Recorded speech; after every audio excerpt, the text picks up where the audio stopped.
Hi, welcome. We're gonna start very soon. Just waiting a couple more minutes until everybody arrives. But thank you and welcome to Entrepreneurial Hacks for a Sustainable Future. And today we are very, very privileged and happy to have Marcus Leung-Shea, who is our Acting Director for Sustainability and Net Zero here at HKUST. So this is the office that tries to help us on our way to an environmentally sustainable way of being. Now, oh, by the way, I'm Victoria. I'm in the library. I'm your moderator.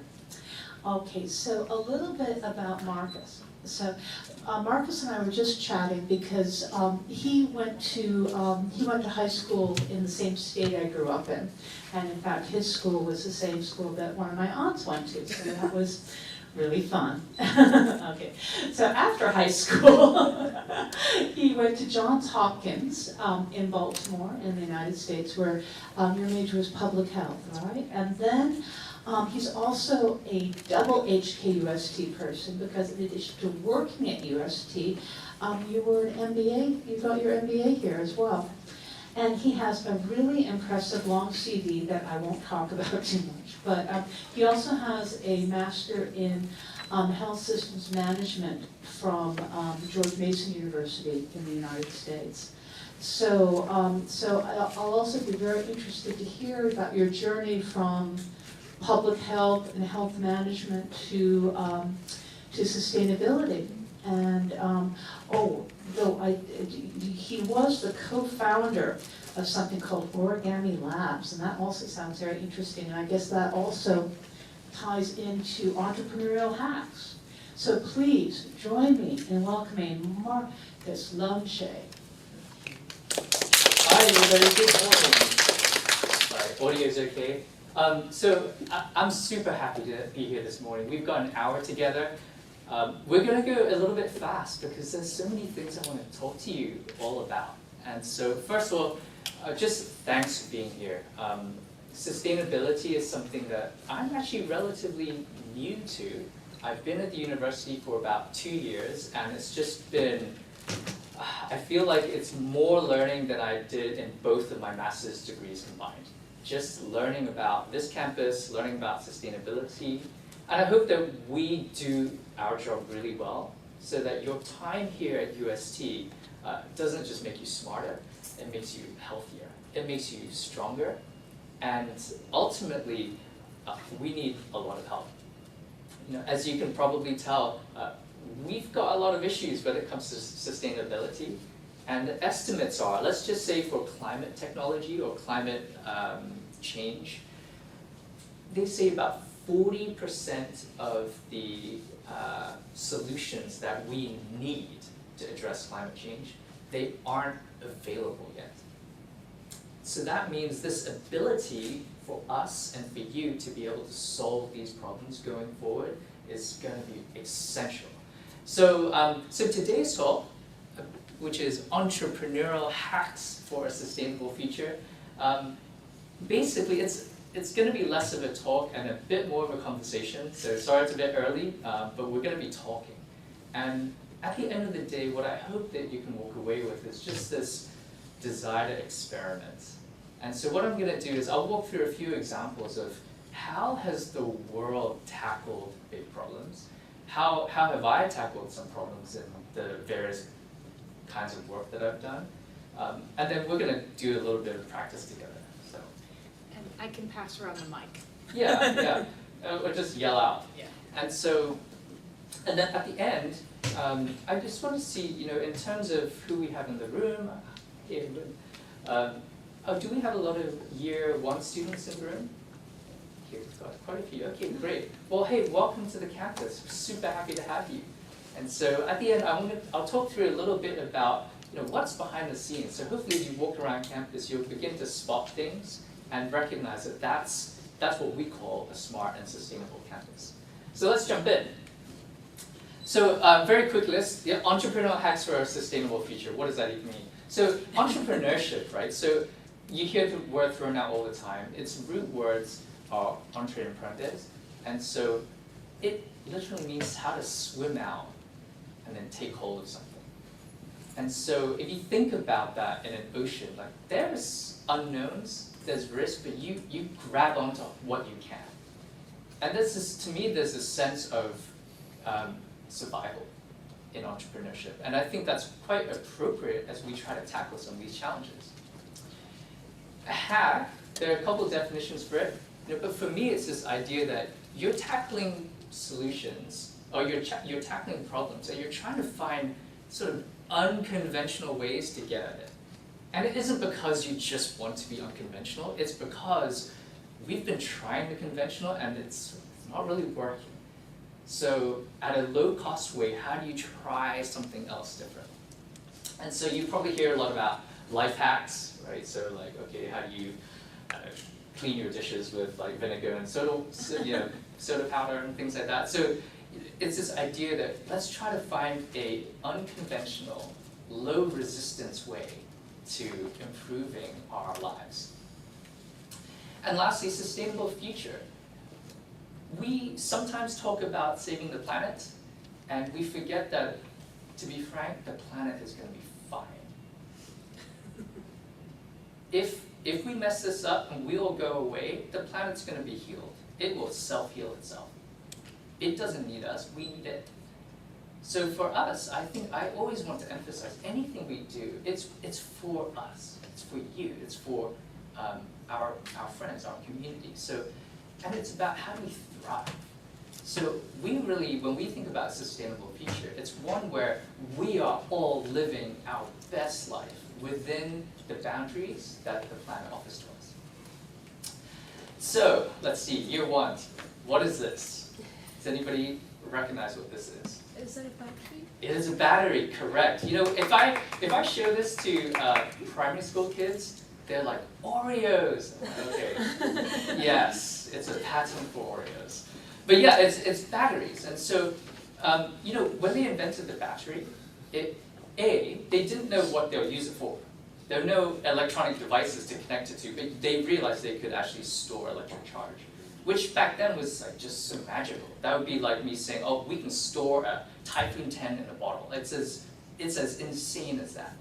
Okay, so next step, what do they do with this battery? All right. This one here is something that generates electricity. Right, so this is a dynamo. Right, and so again, it's amazing. And usually electricity was something that came from the sky, but now we have a machine that can produce it. Wow, again, if I said I can produce a Typhoon 10 from a machine, it would be as magical. Okay, what are they? So they've got these two technologies. We can store power, we can generate power. What should be the next thing that they should do? Know how to use the power. Know how to use it. But there's so many ways to do it. So what did they end up using it for? This. So a telegraph device. That just ended up becoming the first application of electricity. And it was communications. And so there was nobody saying what the right or wrong answer was on what's the first thing you should use electricity for. It's just what worked and what solved the problem for some people. And actually, they actually thought of this less of a communication device and more of a time machine. Because there was this idea that if I wanted to talk to Eunice, but Eunice was in Causeway Bay, I would have to spend a day to go over and talk to her, but now I can talk to her instantly. So they actually kind of thought about it, like, well, it's kind of like time travel. I can just fast forward myself to Causeway Bay, talk to Eunice, and come back. And so that leads to the phone, which leads to this. So underlying an iPhone is, any guesses on how many patents roughly underlie an iPhone? Let's say, any guesses? In the thousands. How many? 10,000? Thousands. Thousands, okay. Any other guesses? 300? 300, yeah. It's really hard to calculate, but a faculty member did a study. They think on the low end, it's 250,000 patents. All right. In terms of the process of development. There's so many systems, like storage, lenses. How do you manufacture lenses, and how do you make a touchscreen that's touch sensitive. So, all right, got a battery. What do we do with the battery? And then this sort of snakes its way through innovation and problem solving, and then we get here. And so I think the message here is that oftentimes when you're tackling a problem, you don't tackle it in one massive step, and you also don't have a lot of rules on necessarily where it's going to go in the future. It just has to tackle that next step. And so going from sort of this voltaic stack to an iPhone, I'm pretty sure whoever did that didn't know we're going to end up here, right? So this leads to cat video sharing in the future, right? Nobody knew that. And so for us, for sustainability, we need to solve these challenges, but we're going to solve them one invention at a time. And so this really frees us up for experimentation. Because if I set out, a couple hundred years ago to say, can you please design me a handheld computer that happens to be able to send cat videos, like nobody would take that on, but they can build a battery. And so for me, my journey as an entrepreneur sort of began because I met somebody who had a certain set of needs. And so this was my friend's father, who's visually impaired. And so he's very intelligent, very hardworking, went to Cambridge, got a degree in computer science in the 1960s as a visually impaired person. So you can imagine not only how smart they are, but how tough they are. The 60s and 70s were not kind to people with impairments. And so they went on to work at Microsoft. They helped to design interfaces between computers and humans. So there's this idea of computers are powering the advancement of society, and how do we make sure that certain groups of our population don't get left behind. And so we were inspired from that to say, you know what, the 80s and 90s was a computer revolution, whereas the 2000s is really about a mobile device revolution. And as you think about how valuable and how useful this is to us, it is extremely difficult to use if you're blind. This is just a piece of glass.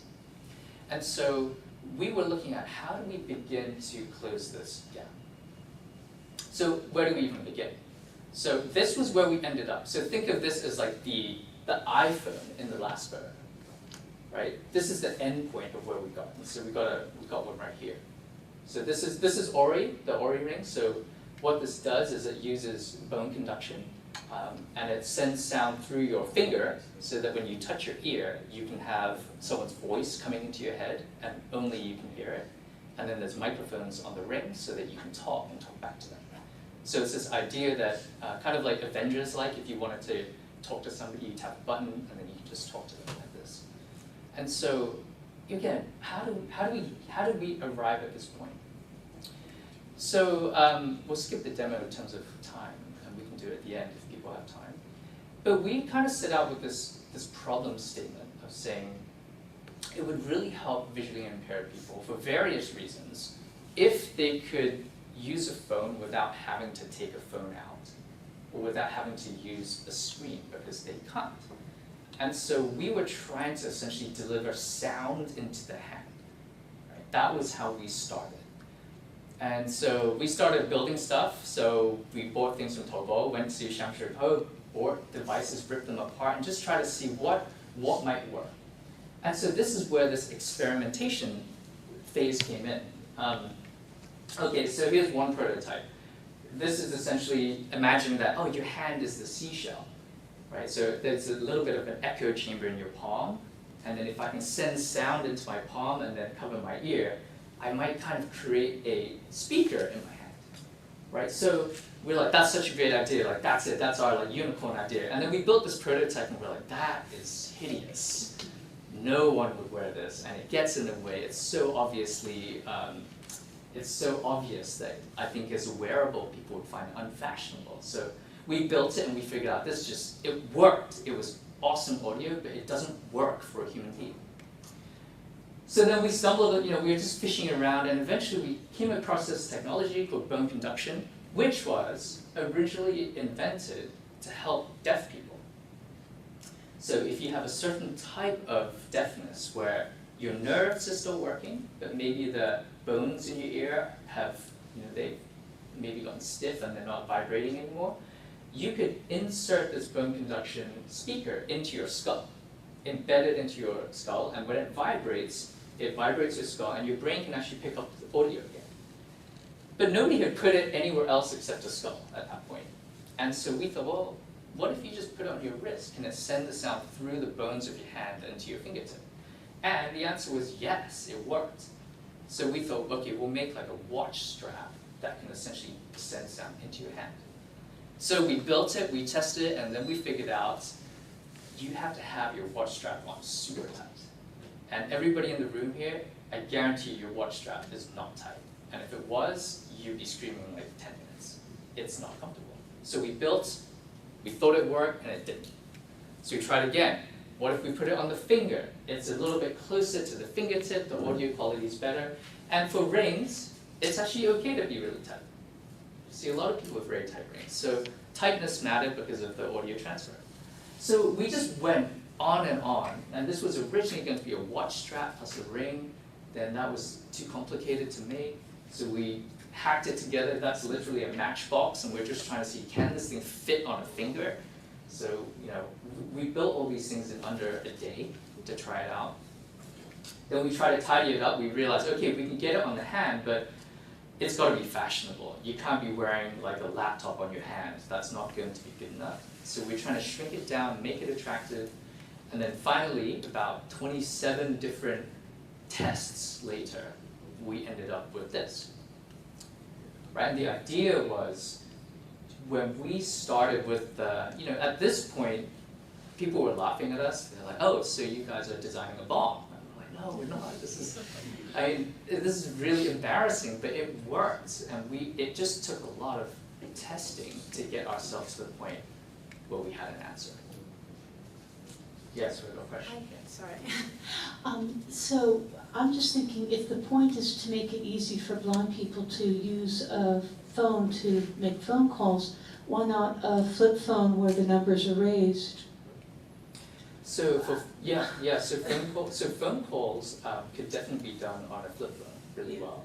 And just the numbers That's are right. raised and they're used to reading braille. That's right, and so that's what a lot of visually impaired people ended up resorting to. Mm-hmm. But increasingly, the phones were the hub of everything. Oh, okay. So the the idea is that they could turn on their phone and, I don't know, use Siri and say, find me my Spotify music to play la la la, that sort of thing. That's right. So okay, I see. Yeah, Thank you. exactly. So going beyond just the phone. That's right. Yeah, it wasn't just phone calls. It was like their social media, how to call a cab, how do they text. So it's essentially, again, we want them to have all the benefits that we get to enjoy. Great, I understand. Thank you. So for me, hacking is the coming up with ideas part, which I think everybody can do, and we're going to get to do some today. Entrepreneurship to me is kind of more like, it's your willingness to give them a try. And I think that's actually the part that is harder. The idea part, I think everybody, in the quietness of your mind, you've got a ton of ideas. But that second part is actually the hurdle. So for us in the Sustainability Net Zero office, there are so many ideas. Actually, there's an overabundance of ways that we can improve our lives, improve the environment. There's so many things. But the challenge is, how do we have the courage and how do we have the critical thinking to choose what are we going to try? And so a lot of this, so going back to those prototypes I was showing you, we had to learn to build stuff. I mean, I'm a public health major and not an electrical engineer. None of my co-founding team was an engineer. But with enough YouTube and Reddit, we were just building prototypes. But we learned to build, but in the end, the building helped us to learn. And so when I talk about the sustainable smart things that we're doing on campus, I want you to look at those things not as the iPhone, that is not the Ori ring. All those things are more like here. We're still on the pathway. None of them are perfect. But every time we do one of those things, we learn something. and then we take that next step.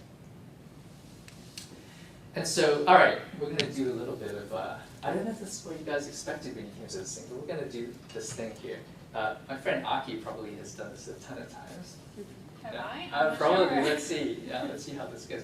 But, okay, so part of that process, when we were going from that like handheld bomb device all the way to the Ori ring, you know, part of hacking and entrepreneurship is curiosity. And I think curiosity is inherently an enjoyable process. And so I really agree with the statements that, hey, you know, your creativity is actually just your intelligence, having a bit of fun. And so we're going to do a little bit of that today. So I'm going to do this. We've got Mr. Spotted here in the front row. I'm going to have to enlist you. Could you just help pick a card for me here? Yeah. It's okay. It's not a magic trick, so you can look at it. What do we have there? We have a toothbrush. Okay, we've got a toothbrush. A green A toothbrush. green With toothbrush. different colored bristles. All right. On the background. All right. Very, very descriptive. So we've got a toothbrush here. And so we've got a minute here. And I'd like you to just turn to somebody, either in groups of 2 or 3, and I'm going to give you a minute. And we all know what a toothbrush is. We know what it's meant to do. And I'd like you to just talk with your partners and just say, how might you want to improve how a toothbrush performs for you? And it could be anything. Okay? And the idea is come up with as many ideas as you can in 60 seconds. All right, look, eye contact with somebody who you're going to work with. I'm going to set my timer. Everybody got somebody? Or would you put two All right, if you have complaints that it's too early for this kind of nonsense, you can talk to me afterwards.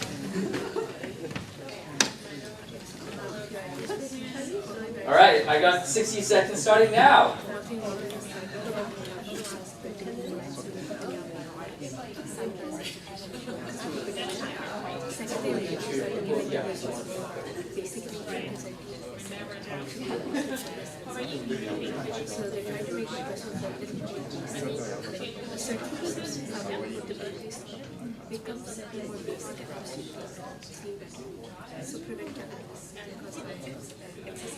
Right.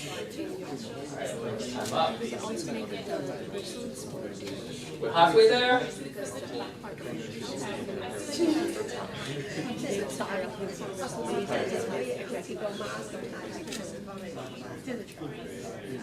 All right. 5, 4, 3, 2, and 1. Okay, let's do this. Okay. Yeah. So you choose the victims, and Okay, I'll bring around the mic. I think I want those victims back there. Give me These what's guys? one of what's one of your ideas? How are you going to improve your toothbrush? I think we can, you know,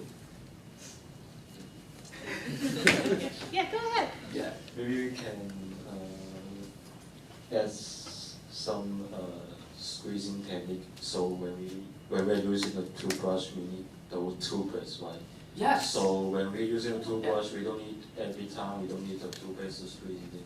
We just add toothpaste into the toothbrush. So Yeah. we squeeze it, we brush our teeth. Awesome.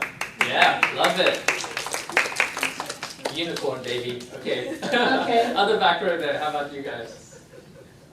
We had a similar idea, like in a circumstance where we wouldn't have to use a toothpaste, and you know that toothbrush would automatically, like somehow it would clean your teeth, and when it wears out, then it can remind you There you go. that you need to replace it. Correct. Yeah. So the problem there is that there's 2 steps to this process. Can we make it 1? This one here is okay. It wears out. I don't know when I should change it. Right. So you're sort of like solving issues with this solution. How about this team here?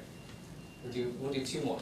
So we came up with 2 ideas. The first one is that we think like we can add a timer, because like Okay. most likely the doctor said we should clean our teeth like for 2 minutes, but like mostly we didn't do it, Right. and so we can add a timer. And the second is changeable toothbrush? it's similar to the electric toothbrush. You can change the head, and so we don't need to buy a new one, but That's a replace good that. point. Right. So again, yeah, so as a sustainability guy, I have to say that's the best idea here. Okay, so we reduce the amount of waste. Yeah, electric toothbrushes do that, but why not normal ones? So let's do one more. How about Rachel speaking?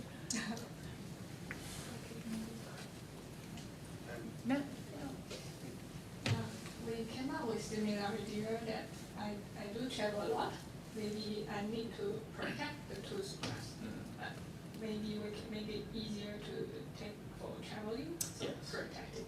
There you go. Yeah. So we've got convenience one when you're protecting. Super. Okay, that was great. And honestly, just fun. If we do this exercise with like primary school kids, somehow all of their solutions involve hurting people. Just so you know, they're always like, oh, you can put like a knife on the back. I'm like, no. That's not what we're here for. All right.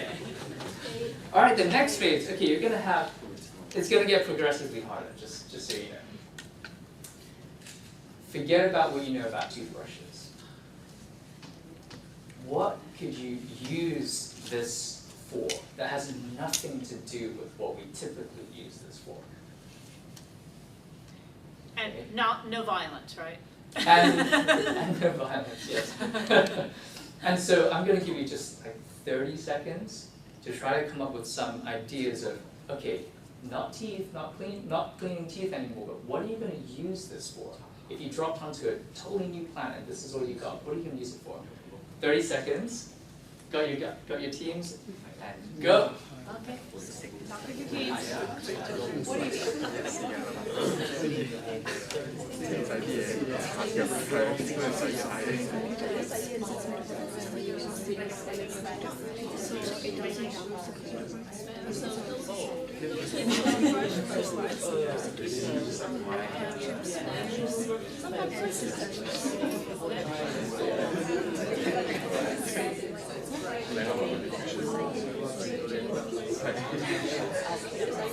Oh, when you write them. Yes. All right, 5, 4, 3, 2, 1. Okay, let's see. Okay, let's start with the people who haven't Yeah, spoken yet. Okay. So first we want to use the new teaspoon to clean some dirty things in some small spaces like here. And the second thing is we want to use it to play music. Oh, nice. Yeah. Yeah. There you go. See? Okay. I love it. All right. Let's see. These Over folks? here.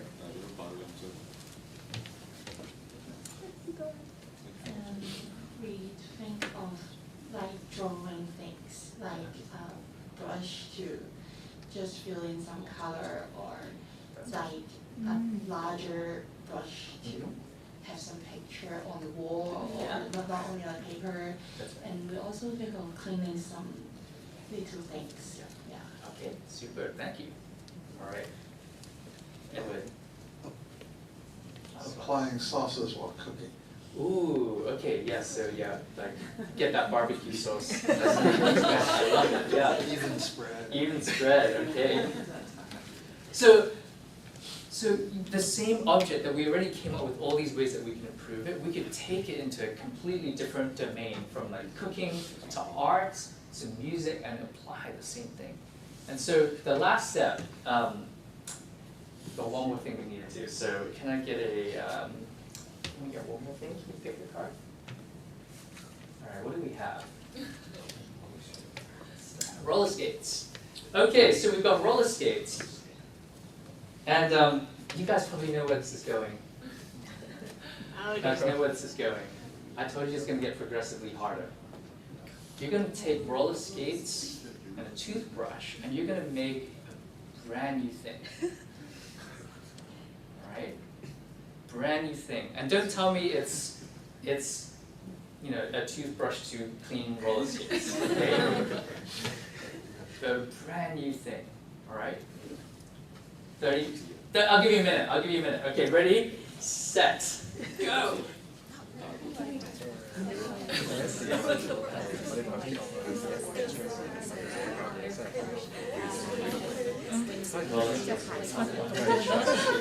Just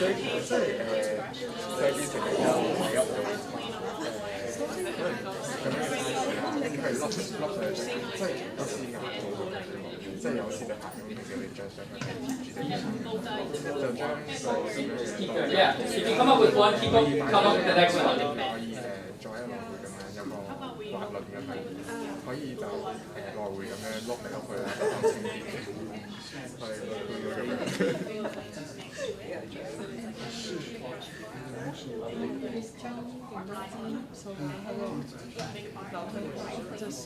，5, 4, 3, 2, 1. All right. This is always my favorite part because things go off the rails at this point. So we've got our roller skate toothbrush combination. So who wants to go first? Anybody? I feel like that team at the back's got something cooking. Yeah, they got this smiling. Like, oh yeah. I feel like everyone has the same solution, sorry, same answer to this one, because we were thinking that we could attach the toothbrush on the roller skate, and then when we use the roller skate to move around, it can clean the floor. Okay, so did anybody else have that? See? Okay, we have one. All right, that's tons of ways we can go. Okay, I love it. Thank you. Anybody else? Yes. Okay, I was thinking that it was similar to that, but instead of cleaning, applying things. So I thought it could be used to quickly lay out a badminton court or hopscotch, either on grass or on a hard surface, depending on what you're using to make the marks. Yeah, love it. I like it because you can take any outdoor space and quickly turn it into some other use. Right? So that's awesome. Anybody Let's do else? one more. Different ideas? Those guys in the back again. I'm going to pick on you. Back to you, yeah. Well, I was just considering about other options, but the first thing I thought is attach the toothbrush to the roller skate. I don't have other. Okay. Literal combination. Okay. Maybe taking the musical instrument approach, you could put it there and then you lay out some wires and you can go back and forth and create a new musical instrument where the brush is brushing things to make music. Oh, okay, we're done. Yeah. Yay. You pick the skate, you get to talk about it. So I was thinking of, in many investigations or anywhere, for example, in an electronics laboratory, you need to know if there's any dust on the floor or not. So I was hoping we could attach the brush to the back of the roller skate shoes, go around the room, and then pick up the toothbrush and see if it's dirty or not, what kind of dust is on it. Yeah. Okay. Oh, a testing Yeah. instrument. Yes, exactly. Very, very University of Science and Technology. Excellent answer. You will do well here. You'll do well. So, thank you guys. Thanks for having fun. I don't know if this is what you thought we'd be doing today, but I think it's really important, especially as we're talking about sustainability, that we do need to think about sort of how do we look at these solutions that we have and try them differently. Because oftentimes, like I said, all the solutions we have on campus, they are not the end point yet. And so help us. If you see things that we're doing, you can think, hey, how do we put a slight twist on this? Or if you see something being used in a completely other domain, let's say you're a musician, and the way that instruments are cared for, can we take something from that domain and apply it to our physical campus? Like that's the kind of sustainability thinking that we need. So we have great students here at UST, and so I just wanted to share just 2 examples of what our students are doing now that they've left UST. Anybody a beer drinker? Have you guys tried this beer yet? Okay, this is founded by 4 UST students. It's called Breer. And so what they take is bread from bakeries that is typically thrown away, and they use that base for brewing beer because it is sugar and wheat and barley, all the ingredients that go into fermenting and making beer. And so their company is doing great, and they continue to work with the marketing team. But this was such a smart way to say, okay, how do we address food waste? And the typical way is always reduce your food waste, stop it going to landfill. But who could have thought of how do you take something as low value as stale bread and then upscale it and upvalue it to something like craft beer? And so they just combine two domains and they have an entire company. There's another platform called Time Auction. So Time Auction is also by a UST graduate. And so this is this idea of how do we motivate people to use their skills to serve the community. And so Time Auction has this great idea to say, as you volunteer and you accrue your time, you get something else more back. You can win sort of experiences and meeting mentors. And so it's this idea, as you give, you're also going to receive. And so this was, I think in Hong Kong, I think they're doing pretty well in terms of engaging. USC is a partner. We are rolling this out on campus. And we really look forward to getting more and more of our community involved. So we've got smart students, we've got smart campus too. So as you're going around campus, keep your eyes open for a few things. And again, why I'm sharing this is I'm not here to brag, I'm here to ask. I'm here to ask for help. This is ancient technology, right? The traditional drinking fountain. And so smart doesn't mean the smartest. It can just mean smarter, and so much can be different. So we have these water fountains. Okay, so these water fountains, they just are ever so slightly smarter. So I'd say like primary 5, primary 6. We're not even talking PhDs or anything. So all it tells us is how much water and when. All right, if you knew how much water and when for the drinking fountains on our campus, what decisions could you make? Where to place them? Where you might want to put them. How often you need to maintain them? Yeah, how much you use. If there's one that's getting used a lot more, then maybe we need one more water fountain, or maybe we need to make sure we're cleaning them more often. So just by being a primary 6 instead of primary 5, we can be so much better. Quick question. So we know when these get used the most. Any guesses on what time of day our drinking fountains are used the most? After lunch? After lunch, yeah, good guess. Between classes? Between classes, yeah, so kind of like during the daytime. It ended up being 1 a.m. The other options aren't available. Other options aren't available, exactly.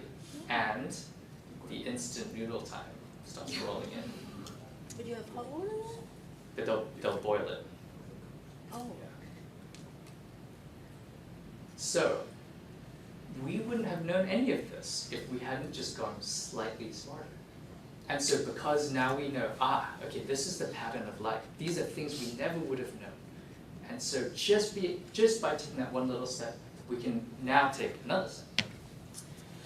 Then we have, this is an awesome place, the Engineering Commons. I think they're having their grand opening ceremony today. And so, we really care about Commons. We really care.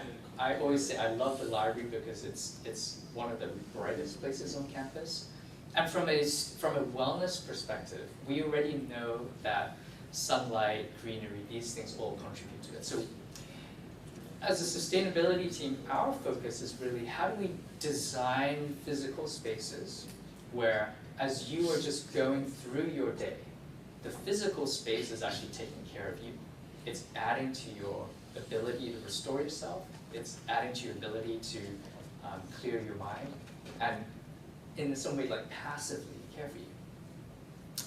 So one of the things that we have learned over time and through surveys and through speaking to students is you come on campus or you come up to campus and you essentially have a full work day. You don't really have a lot of breaks. And as we tried to dig into kind of why that is, what we found out was, well, every place that the school sets up for kind of chilling or resting and relaxation ends up being used for something else. And any guesses what that's being used for in the end? Yeah. Yeah. I have students come up to me, they're like, I was at Starbucks with my friends and people were giving me the evil eye because I was being too loud at Starbucks. Right? So, you know, there's a tendency that every space just becomes a study space. Now, the one way is to think, well, we need to put up signs and say, stop studying, you know, take a break. Okay, yeah, shock looks, like, are you kidding me? You accepted me to USC and now you want me to stop studying? And so we're trying to think again, like, what can we do here?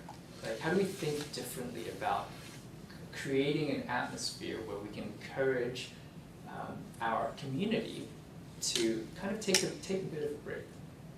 So we looked at this and we said, okay, if I give you a table and a chair, and you've got assignments, and you've got a backpack with a laptop in it, I'm basically asking you to study. There's not much else you can do with that. And so one of the choices we made was, hey, let's do a little bit of an experiment, which the library is now helping us with, is to say, what if we just change the physical thing that we're inviting you to engage with? And how does the external factor change the internal factor? And so we thought, okay, yes, it's a rocking chair. It's injection molded plastic. But how do we give this object symbolism on our campus in a way that our students and our community can care for themselves? So we're trying to give it value, make it a symbol, and then also encourage it for connection and recharge. So we did some experiments. So we used the hub near Passion to set up different scenes. So this is our forest scene. My favorite one was the beach scene. I didn't have a photo, but we had a cooler with free drinks in it and like beach sounds and I think what else did we have? We couldn't drag sand in, which would be awesome, but we didn't do that. But essentially what we're trying to begin a campaign to say, hey, when you see these chairs are imbued with kind of an experience. And that experience doesn't involve your laptops as much.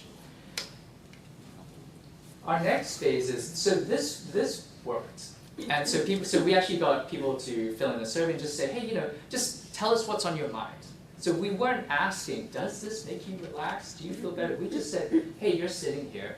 Just tell us what's on your mind. And so we got all these comments. People were just saying like, oh, you know, like I'm tired between classes and glad I can just sit down for a bit.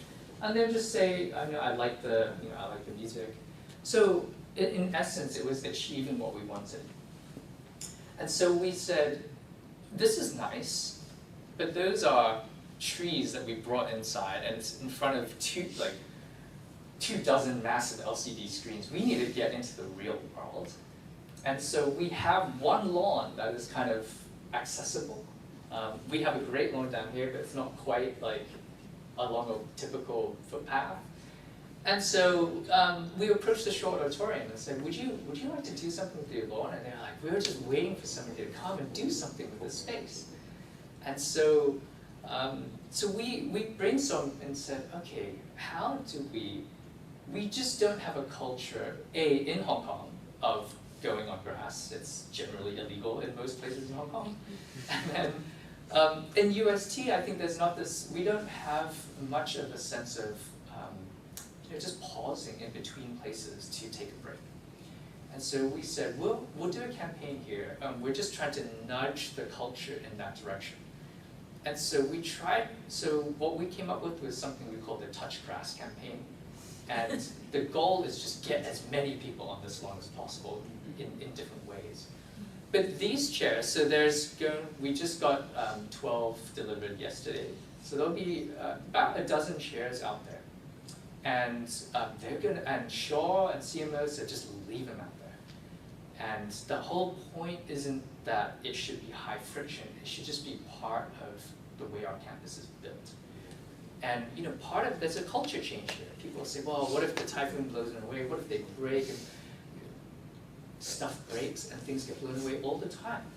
And so why is it that when we're looking at wellness, it has to reach some ultra convenient zero cost bar? We should invest in wellness. We should invest in shifting our culture. And so with the support of leadership, yeah, we'll be doing this. But then we also, again, want to say what we learned is it can't just be the physical thing. How do you imbue it with some value? So we have a roster of 20 students who are basically semi-professional musicians who will be busking at this site, actually even through finals. And people say, well, finals people are too busy. We're like, finals is when it's needed the most. You don't need to be there for a whole concert. You can stop by for one song and keep going. You know?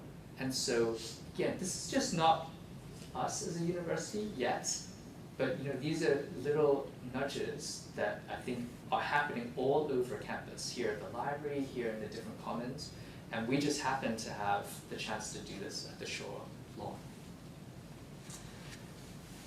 Cheap, doesn't require a lot of investment. We don't quite know what's going to happen, but you know, if we back up and we say, well, when we bought this, you know, this turned out okay, we got good feedback. Like the whole school sort of recognizes these chairs now, and so we're thinking, okay, let's try the next thing and incorporate something else. So we're back on this hacking and innovation path. So the last thing I'm just going to talk about, just as we get up on time, is we do have these environmental sustainability goals on our campus. We do, we have typically, I think, focused on environmental. This year, I think we're trying to now incorporate more wellness into it. So again, if you have ideas, I am all ears for it. But we've had a lot of focus on the environmental side, and I just wanted to share a little bit of what that's looked like. So the campus, since 2014, we've got 30% more students since around, roughly. And in that same period, we've cut down the amount of waste that we send to the landfill by 50%. So it's a very aggressive push, and many, many pieces go into doing that, all the way from the recycling bins out here to teaching our catering staff how to sort, to negotiating with all the restaurants on campus for when they renovate the kitchen, they have to design a place for food waste sorting, otherwise they can't have the contract. Right? So we use our buying power to try to negotiate and kind of bully our way into, like, basically enforcing requirements on people who work on our campus. And so that's sort of how we get there. But just to give you a sense of where we're at, any guesses on how many tons of food waste we have every year? I'm going to try the button first and see if it works. Oh yeah, look at that, that's so cool. All right. So it's really low down here. Part of it is because we weren't even counting. Right? You don't count it, it doesn't even show up in the bar chart. Then we start counting, it's oh, why are we even counting? All right, but over here, you know, this is like pandemic time, and then we peaked and it's kind of plateaued. We're at 400 tons of food waste per year. Give you a sense, that's 2 million bowls of rice. And this is us well into our journey. Like I said, 50% cut in landfill. Like, honestly, we're, if not the best in Hong Kong on this, we were close to the top. And this is what we're still dealing with. And so, just logically as a human, I hope you're sitting there going like, what is going, why? Would we go around campus and say, hey students, why don't we pony up money to buy 2 million bowls of rice and chuck it in a landfill? Hey caterers, let's cook 2 million bowls of rice and chuck it in a landfill. That just logically doesn't make sense. And so there's a box with a big why question mark, and we don't know the answer. So one of the things is we don't have a lot of data. So immediately you can start to say, well, what food are we throwing away? That might help. Who's throwing it away? Where is it being thrown away? I mean, and then there's like the why. Right? So we have a project on campus that a faculty member is using a camera. It's actually installed, above the LG1 tray return station. And using sort of machine learning, it is measuring how much food is left on your plate, and it's actually figuring out if it's rice, veggies, or your meat. So this is updated as of yesterday. And so what they're doing is essentially, out of 100 bowls, 100 plates of food, they're saying 13 of those plates had half of the food left on their plate. So we're getting to the level of granularity where it's not just how much food waste, 400 tons, but we get a sense of, okay, about 10% of people are leaving 50% of the food on their plate. We also get a sense that of that food that's left on the plate, about 3/4 of it is the rice. Okay, well, now we're getting somewhere. We're getting somewhere. We sort of have something to get after that 400 tons. So this is LG1, and we can validate this data looks somewhat valid because it kind of goes up and down depending on like weekdays versus weekends. So for us, this is a perfect example of we've done well. It's not like we've been sitting around. We've done well. We hit a wall, and now we've got to find a way to break through it. And it's about just gathering that data. And so right now, our current approach for this next sort of 6 months is to say, if it's 75% of it is rice, what are we going to do about that? And so for us, the answer is not everybody should eat their rice. And which seems to be the prevailing sentiment. It's like, the students are so wasteful. Like, okay, hang on a second. We just say, if we take a sort of systems thinking, we say, did the students decide the portion? No. Did the students decide sort of how much time they get to eat lunch? No.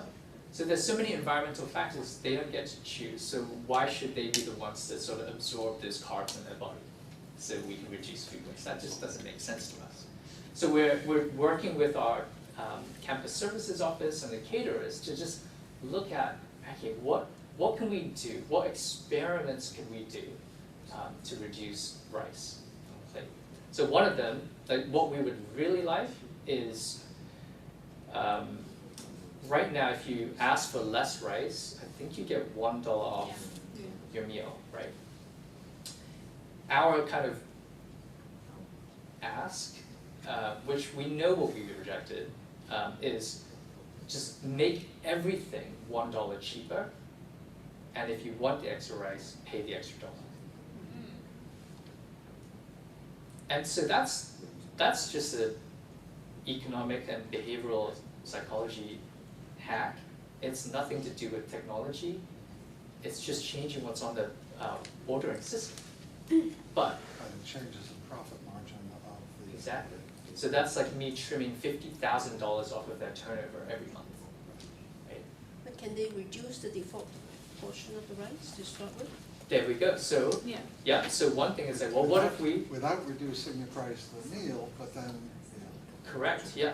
So now we're back and forth. Okay, this is perfect. So the idea is, how about we just reduce it, keep the price the same, right? And then, so the flip side of that, students or the buyers might say, hang on a second, you just lowered my value for money on my meal. So in return, where we're standing right now is that we're going to say, if you want more rice, you can have as much rice as you want, and you don't have to pay for it. So, and so we're just going to start tracking. If you just begin to break down some of these assumptions we have, what behaviors actually take place after that? And so we'll probably start with like your cut meat and rice, your seal mei fan kind of stall, because that's like the easiest one to handle. But I really appreciate that our campus services teams are even willing to engage on a topic like this. We're really, really fortunate that they're willing to do these experiments with us. So I just want to be mindful of time. We've got just 5 minutes. Yeah, because I think maybe, would people like to have a little Q&A before we finish? Or Yeah. So let me wrap up, and then we can have time. And then if people would like to try the product or want to talk afterwards, I have some time. There are a few other things on campus that we have, but let's see. The last thing I just wanted to talk about was, sorry, this one here.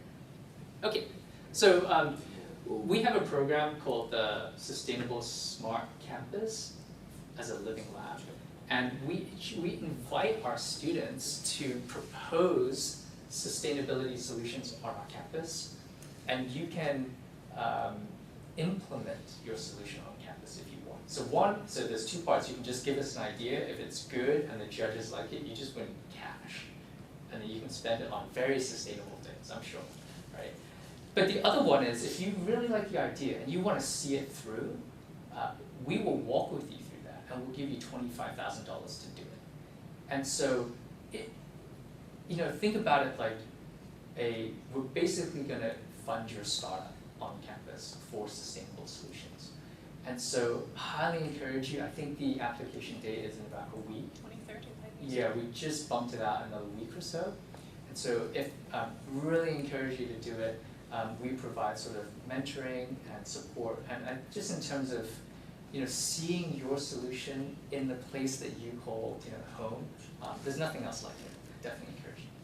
So hey everybody, thank you so much for your time. It's been great. Appreciate it. Thank you very much. While you just took up the slide for feedback, we have a few minutes for Q&A, so. Yes.